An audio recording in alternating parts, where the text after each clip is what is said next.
રાજ્યમાં આગામી 7 દિવસ વરસાદની આગાહી કરવામાં આવી છે। હાલ સાયક્લોનિક સર્ક્યુલેશન અને ટ્રફ સક્રિય થતા વરસાદી માહોલ બન્યો છે। આગામી 48 કલાક દરમિયાન રાજ્યના મોટા ભાગના જિલ્લાઓમાં સામાન્ય વરસાદની શક્યતા છે। આજે કચ્છ, બનાસકાંઠા, પાટણ, મહેસાણા, સાબરકાંઠા સાથે અરવલ્લી, રાજકોટ, જૂનાગઢ, અમરેલી, ભાવનગર, સુરત, તાપી, નવસારી, ડાંગ સહિતના અનેક જિલ્લાઓમાં છૂટાછવાયા વરસાદની શક્યતા છે।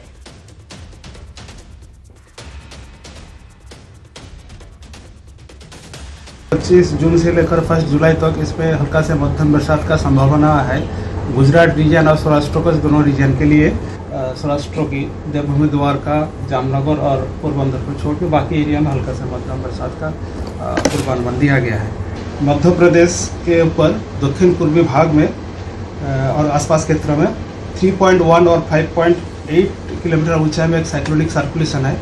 ये जो साइक्लोनिक सर्कुलेशन है वहाँ से लेकर पूर्वी मध्य अरब सागर तक उत्तरी महाराष्ट्र होते हुए एक ट्रफ लाइन भी पास कर रहा है 3.1 किलोमीटर और 5.8 એક તરફ ચોમાસું મોડું આવ્યું અને બીજી તરફ જળ સંકટના ચિંતાજનક આંકડાઓ સામે આવ્યા છે। જ્યાં રાજ્યના 206 જળાશયોમાં હવે માત્ર 36.51% જેટલો જ પાણીનો જથ્થો બચ્યો છે, જે જુલાઈ માસના અંત સુધીમાં માંડ ચાલે તેમ છે। ગત વર્ષે આ જ સમયે પાણીનું પ્રમાણ 41.22% હતું, જે દર્શાવે છે કે આ વર્ષે સ્થિતિ વધુ વિકટ છે। જો કે રાહતની વાત એ છે કે રાજ્યની જીવાદોરી સમાન નર્મદા યોજનાના સરદાર સરોવર ડેમમાં હાલ 65.37% પાણી ઉપલબ્ધ છે, જેના લીધે સરદાર સરોવર સહિત રાજ્યના તમામ 207 ડેમનું કુલ સરેરાશ જથ્થો એ 47.32% પર પહોંચ્યો છે। છતાં આગામી દિવસોમાં જો વરસાદ ખેંચાશે તો પાણીની કટોકટી વધુ ઘેરી બની શકે છે। હાલ રાજ્યમાં જળાશયોની પરિસ્થિતિ કેવા પ્રકારની છે તેને લઈને વાત કરીએ તો 100%થી વધુ ભરાયેલા હોય એવા એક પણ ડેમ નથી। 70 થી 100% ભરાયેલા 7 ડેમ, 50 થી 70% ભરાયેલા ડેમની સંખ્યા 20 છે, તો આ સ્થિતિ છે 25 થી 50% ભરાયેલા હોય એવા ડેમની સંખ્યા 53 છે અને 25% થી ઓછા ભરાયેલા ડેમની સંખ્યા 126 છે। પાણીની આ ટકાવારી આ જોઈ લઈએ તો ઉત્તર ગુજરાતમાં હાલ 40.70% જેટલી પાણીની ટકાવારી છે, મધ્ય ગુજરાતમાં 52.52% જેટલી પાણીની ટકાવારી છે। દક્ષિણ ગુજરાતની વાત કરીએ જ્યાં 34.49% જેટલું જ પાણી છે। સૌરાષ્ટ્રમાં 26.82%, સૌથી ઓછું પાણી સૌરાષ્ટ્રમાં છે। કચ્છમાં પણ 26.84% જેટલું પાણી હાલ ઉપલબ્ધ છે, તો ઉત્તર ગુજરાતમાં 40.70% પાણીનો જથ્થો ઉપલબ્ધ છે, મધ્ય ગુજરાતમાં 52.52% પાણીનો ઉપલબ્ધ છે। આ પરિસ્થિતિ છે રાજ્યમાં પાણીની। તો હાલ આગળ વાત કરીએ સમાચારોમાં તો અમદાવાદ કે જ્યાં પૂર્વ કાઉન્સિલરને ખંડણી માટે ધમકીનો મામલો સામે આવ્યો છે। નિકુલસિંહ તોમરને અજાણ્યા નંબરથી ધમકી મળી, વોટ્સએપ નંબરથી 5 લાખની ખંડણી થઈ રહી છે એ પ્રકારનો ઉલ્લેખ થઈ રહ્યો છે। અવારનવાર ખંડણી માંગીને મારવાની પણ ધમકીઓ મળી રહી છે। જો 5 લાખ રૂપિયા નહીં આપે તો જાનથી મારી નાખવાની ધમકી આપવામાં આવી। પરિવારમાં ડરનો માહોલ ઉભો થયો છે। નિકુલસિંહ તોમરે મેઘાણીનગર પોલીસ સ્ટેશનમાં અરજી કરી છે। નિકુલસિંહની સરકાર સમક્ષ માંગણી છે। આ ઘટનાને સરકાર ગંભીરતાથી લેવી જોઈએ। વધુ વિગત સાથે મારી સાથે સંવાદદાતા પ્રણવ જોડાઈ ગયા છે। પ્રણવ, આજે ખંડણી માંગવાનો મામલો છે, શું છે આ સમગ્ર વિગત? ચોક્કસ એક માહિતી મળી છે તે પ્રમાણે પૂર્વ કુબેરનગરના જે કાઉન્સિલર છે નિકુલસિંહ તોમર, આ તેઓને અજાણ્યા વોટ્સએપ નંબરથી સતત ફોન આવી રહ્યા છે, ધમકીઓ આવી રહી છે અને સાથે જ ખંડણી માંગવાની વાત થઈ રહી છે। 5 લાખની ખંડણી માંગવામાં આવી રહી છે। જો એ ખંડણી આપવામાં નહીં આવે તો તેને જાનથી મારી નાખવાની પણ ધમકી છે તે ફોનની અંદર આપવામાં આવી રહી છે। તેને લઈને જ નિકુલસિંહ તોમરે મેઘાણીનગર પોલીસ સ્ટેશનમાં અરજી પણ કરી છે, સરકારને પણ રજૂઆત કરી છે કે જો ચૂંટાયેલો કોઈ આવું કોર્પોરેટર હોય અને જે કામ કરી ચૂકે, રાજકીય રીતે કામ કરતા હોય એવા વ્યક્તિઓને જો આ પ્રકારની ધમકી મળતી હોય તો એ ઘણી બધી ગંભીર બાબત કહી શકાય। અને તેના જ કારણે નિકુલસિંહ તોમરે હાલ મેઘાણીનગરમાં પોતાની અરજી છે તે દાખલ કરી છે અને પોલીસ પ્રોટેક્શન સાથે પોલીસની માંગ કરી છે। આ પ્રકારની ખંડણીઓ માંગવામાં આવી છે અને જે પૂર્વ જે કોર્પોરેટર કહી શકાય તેને આ પ્રકારની હાલ ધમકી મળી છે। જોવાનું છે કે પોલીસ શું આગળની કામગીરી કરી રહી છે। જી, આભાર માહિતી આપવા બદલ। આગળ વાત કરીએ ગાંધીનગરની, જ્યાં પાટણના ધારાસભ્ય કિરીટ પટેલ સામે ફરિયાદ। કોંગ્રેસ એમએલએ સામે ચીફ ઓફિસરે માનહાનિનો દાવો કર્યો। પાટણ નગરપાલિકાના ચીફ ઓફિસર હિરલબેન ઠાકરે આ દાવો કર્યો છે। કોંગ્રેસના ધારાસભ્ય કિરીટ પટેલ સામે કોર્ટમાં માનહાનિનો દાવો દાખલ કરવામાં આવ્યો છે. નવા બસ સ્ટેશનની બીયુ પરમિશન મુદ્દે જિલ્લા સંકલન સમિતિમાં ધારાસભ્યએ ભ્રષ્ટાચારના ગંભીર આક્ષેપો કર્યા બાદ વિવાદ કોર્ટ સુધી પહોંચ્યો હતો. સરકારી અધિકારી અને ચૂંટાયેલા જનપ્રતિનિધિ વચ્ચેનો આ કાનૂની જંગ હવે પાટણના રાજકારણમાં ભારે ચર્ચાનો વિષય બન્યો છે. તો હાલ પાટણના એમએલએ કિરીટ પટેલ સામે જે આ ફરિયાદ નોંધાઈ છે, નોંધે છે કે થોડા સમય પહેલા તેમણે જે ભ્રષ્ટાચારના ગંભીર આક્ષેપો અધિકારી સામે કર્યા હતા તેને લઈને આ ફરિયાદ દાખલ કરવામાં આવી છે. સરકારી અધિકારી અને ચૂંટાયેલા જનપ્રતિનિધિ વચ્ચેનો હાલ આજે કાનૂની જંગની શરૂઆત થઈ છે તે ખૂબ જ ચર્ચાનો વિષય બન્યો છે. ધારાસભ્યએ ભ્રષ્ટાચારના ગંભીર આક્ષેપો કર્યા બાદ વિવાદ કોર્ટ સુધી પહોંચ્યો છે. નોંધે છે કે જિલ્લા સંકલનની સમિતિમાં બીયુ પરમિશન મુદ્દે નવા બસ સ્ટેશનની જે પીયુ પરમિશન છે તેને લઈને ધારાસભ્ય દ્વારા આક્ષેપો કરવામાં આવ્યા હતા, જેને લઈને આ જે હિરલબેન ઠાકર ચીફ ઓફિસર તેમણે દાવો કર્યો છે. વધુ વિગત સાથે મારી સાથે સંવાદદાતા ગીતા જોડાઈ ગયા છે. ગીતા, એક તરફ સરકારી અધિકારી, બીજી તરફ જનપ્રતિનિધિ, આ વચ્ચેનો જે કાનૂની જંગની શરૂઆત થઈ છે, વિગતે માહિતી આપશો. હજી પાટણના રાજકારણમાં હવે રાજકીય આક્ષેપો કોર્ટના દરવાજા સુધી પહોંચી ગયા છે.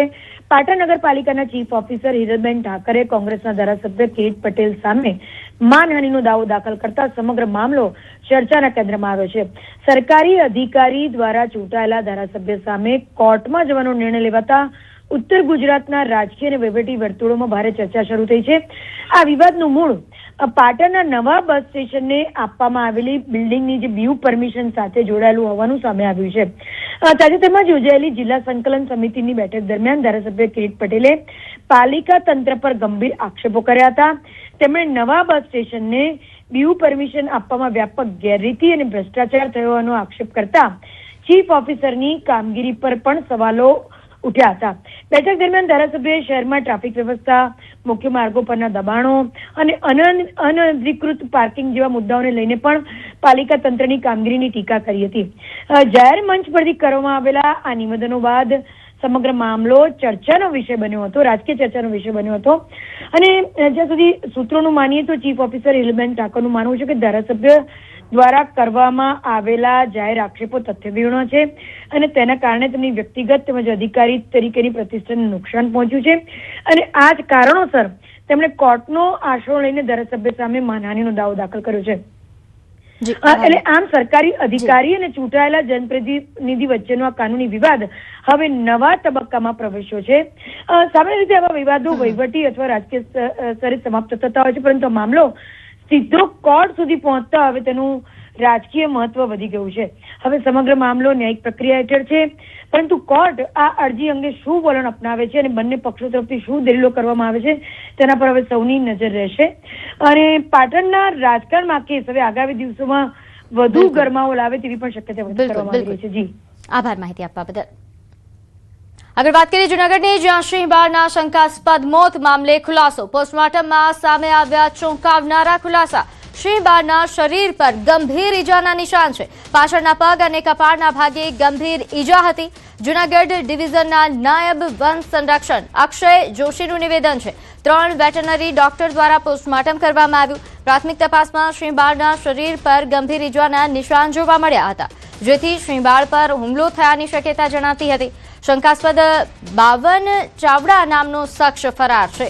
તપાસ દરમિયાન મળેલી માહિતી અને પુરાવાના આધારે શંકાસ્પદ શખ્સ 52 ચાવડાની શોધખોળ શરૂ કરી દેવામાં આવી છે, જેનો મોબાઈલ 2 દિવસથી બંધ આવે છે અને હાલમાં તે ફરાર છે. વધુ વિગત સાથે મારી સાથે સંવાદદાતા અમાર જોડાઈ ગયા છે. અમાર, બાળસિંહના મોત બાદનો જે તપાસનો ધમધમાટ છે ક્યાં પહોંચ્યો?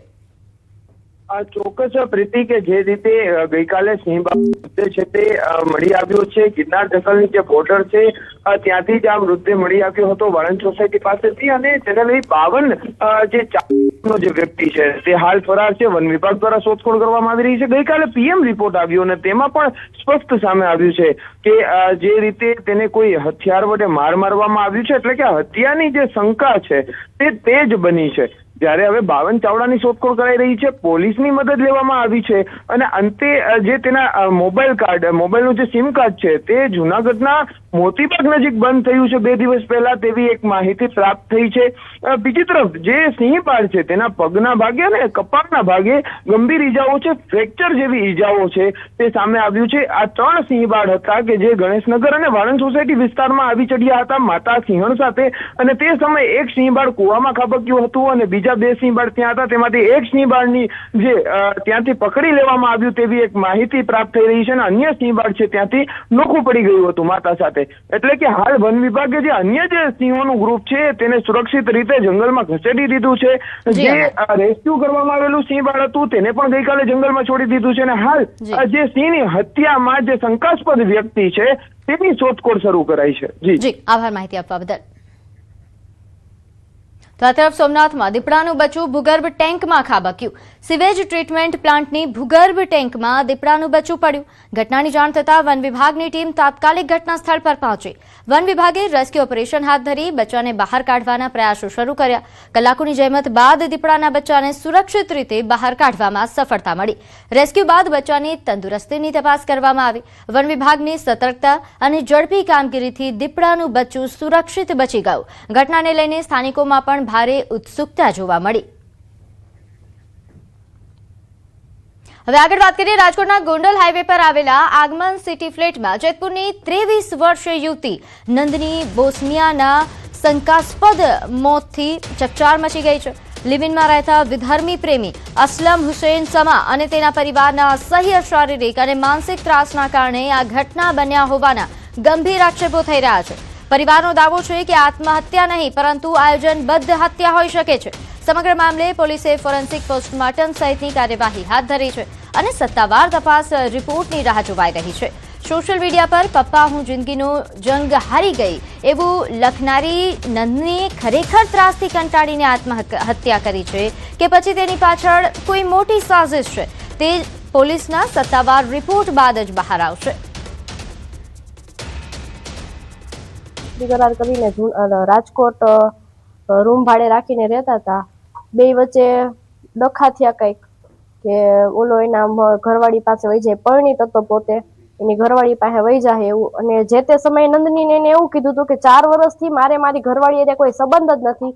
એવી રીતના નંદનીને ભોળવીને એને આગળ એમાં વધારી હતી. ડાંગમાં શિક્ષણ વ્યવસ્થાથી નારાજ વાલીઓએ પ્રાથમિક શાળાને તાળા માર્યા. જામનાપાડા ગામમાં રોષે ભરાયેલા વાલીઓએ શાળાને તાળા માર્યા. 1 થી 5 ધોરણમાં માત્ર 11 વિદ્યાર્થીઓ છે અને શાળામાં માત્ર 1 જ શિક્ષકની વ્યવસ્થા છે.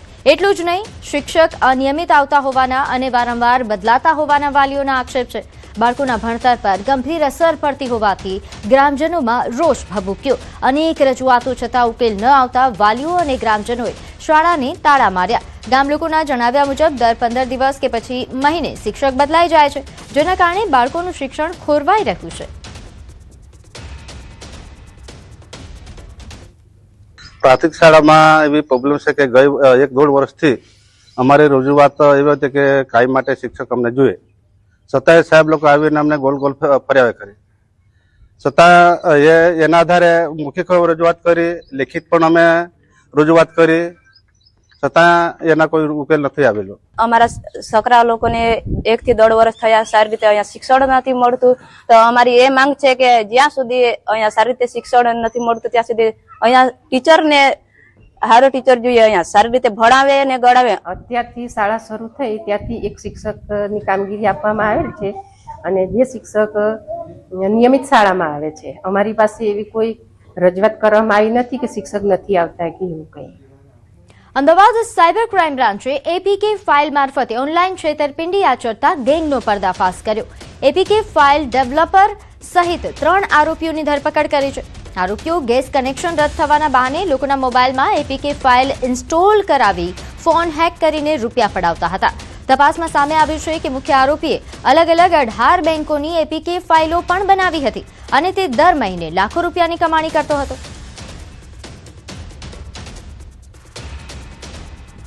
જે મુખ્ય આરોપી છે, જે એપીકે ડેવલપર છે, એને અમે પકડી પાડ્યા છે. એની સાથે સાથે અમે 2 અન્ય આરોપીઓને પણ પકડ્યા છે. જે આ 3 આરોપી ઝારખંડના જામતારા બેલ્ટથી છે. આખું એપીકે ફ્રોડનું અમે પર્દાફાશ કર્યું છે સાયબર ક્રાઇમ બ્રાન્ચમાં અહીંયા. અમરેલી જિલ્લામાં સિંહોના હુમલાની ઘટનાઓ સતત વધી રહી છે. ખાંભા તાલુકાના ચતુરી ગામે દાદાની આંગળી પકડીને જઈ રહેલા 5 વર્ષના બાળકને સિંહણ ઉઠાવી જતા મોત નીપજ્યું. છેલ્લા 1 મહિનામાં સિંહના હુમલાની આ ત્રીજી ઘટના છે, જેના કારણે ગ્રામજનોમાં ભય અને રોષનો માહોલ જોવા મળી રહ્યો છે. વધતા માનવ સિંહ સંઘર્ષ વચ્ચે વન વિભાગે વધુ સાવચેતી રાખવાની અપીલ કરી છે, તો બીજી તરફ વાઇલ્ડલાઇફ એક્સપર્ટ મનીષ વૈદ્યએ વધારાની સાવચેતીની અપીલ કરી.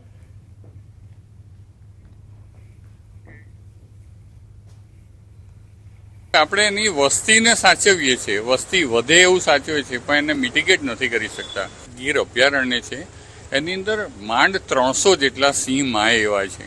તો બાકીના જે સિંહો બહાર જશે, જે ગીરની પેરાફરી, ગીર સેન્ચુરીની પેરાફરીથી 100 કિલોમીટર રેડિયસમાં એ લોકો ફરી રહ્યા છે, અને એ લોકો સીધા જ માણસના સંઘર્ષમાં આવવાના છે. કે સિંહોના અને માણસના સંઘર્ષને તમે ક્યારેય બંધ નથી કરી શકવાના, એને તમે ઘટાડી શકો. સમાચારોમાં હાલ સમય થયો છે એક નાનકડા વિરામનો.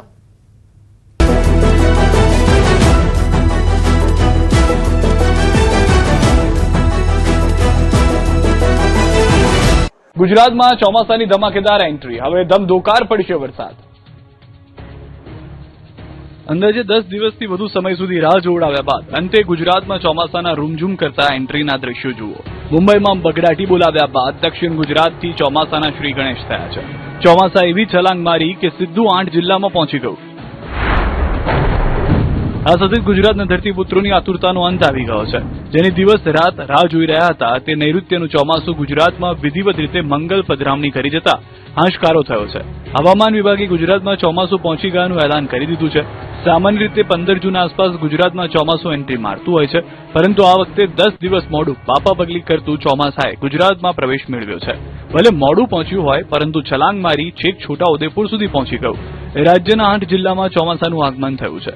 વલસાડ, સુરત, ભરૂચમાં ચોમાસાની એન્ટ્રી, તાપી, ડાંગમાં ચોમાસાની એન્ટ્રી, નવસારી, નર્મદામાં પણ ચોમાસાની પધરામણી અને છોટાઉદેપુર જિલ્લામાં પણ ચોમાસાએ એન્ટ્રી કરી દીધી છે. आज चौमासा ने गुजरात में एंट्री. आज 24 जून दक्षिण पश्चिम मानसून उत्तर पूर्वी अरब सागर, गुजरात और मध्य प्रदेश के कुछ हिस्सों, महाराष्ट्र के बाकी हिस्सों और छत्तीसगढ़ और उत्तराखंड के कुछ हिस्सों में आगे बढ़ गया है मानसून. अभी अहमदाबाद के लिए जनरली क्लाउडी स्काई दिया गया है. 1-2 spell light to moderate rain का भी संभावना रहेगा थंडरस्टॉर्म के साथ. और जो अधिकतम तापमान है 41 डिग्री सेंटीग्रेड का आसपास रहने का संभावना है. બીજી તરફ હવામાન વિભાગે આગામી 6 દિવસ ભૂક્કા બોલાવી દે તેવા વરસાદની આગાહી કરી છે. 3 સિસ્ટમ 6 દિવસ ગુજરાતને ધમરોળશે. સાયક્લોનિક સર્ક્યુલેશન અને ટ્રફ લાઇન સક્રિય હોવાને કારણે દક્ષિણ ગુજરાત અને સૌરાષ્ટ્રના વિસ્તારોમાં યલો એલર્ટ આપવામાં આવ્યું છે. ખાસ કરીને દક્ષિણ ગુજરાતના સુરત, તાપી, નવસારી, વલસાડ, ડાંગ અને દમણ દાદરા નગર હવેલી તેમજ સૌરાષ્ટ્રના અમરેલી અને ભાવનગર જિલ્લામાં ભારે વરસાદની સંભાવના છે. દક્ષિણ ગુજરાતમાં મેઘરાજાની ધમાકેદાર એન્ટ્રી થતાની સાથે જ તોફાન મચવાનું પણ શરૂ થઈ ગયું છે. નર્મદાના સાગબારા તાલુકામાં મોડી રાતથી સવાર સુધી અનરાધાર વરસાદ પડ્યો. મેઘરાજા એવી તોફાની બેટિંગ કરી કે 8-8 માસથી સૂકી ભટ્ટ થઈ ગયેલી કાંકરા હતા અને ધૂળ ઉડતી હતી ક્રિકેટના મેદાન બની ગઈ.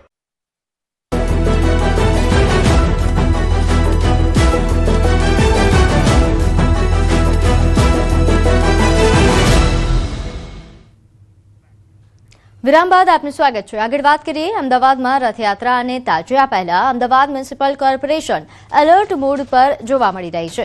રૂટ પરના ભયજનક મકાનો પર ચેતવણી તેમજ નોટિસ લગાવાઈ છે. જોખમી તેમજ જર્જરિત મકાનો સામે એએમસીની ખાસ કાર્યવાહી. યાત્રાળુઓની સુરક્ષા તેમજ પ્રવેશ દ્વારે જાહેર ચેતવણી બોર્ડ પણ લગાવવામાં આવ્યા છે. રથયાત્રા રૂટ પર એએમસી દ્વારા મકાનોનું નિરીક્ષણ પણ શરૂ કરી દેવામાં આવ્યું છે. મોટી જનમેદનીને ધ્યાનમાં રાખીને પૂર્વ સાવચેતીના પગલાં ભયજનક મકાનો પાસેથી સાવચેત રહેવા માટે એએમસીની અપીલ પણ છે. રથયાત્રા અને તાજિયા પહેલા સુરક્ષાને પ્રથમ પ્રાથમિકતા તેવું એએમસીનું જે હાલ છે તે જાહેરાત પણ કરવામાં આવી છે.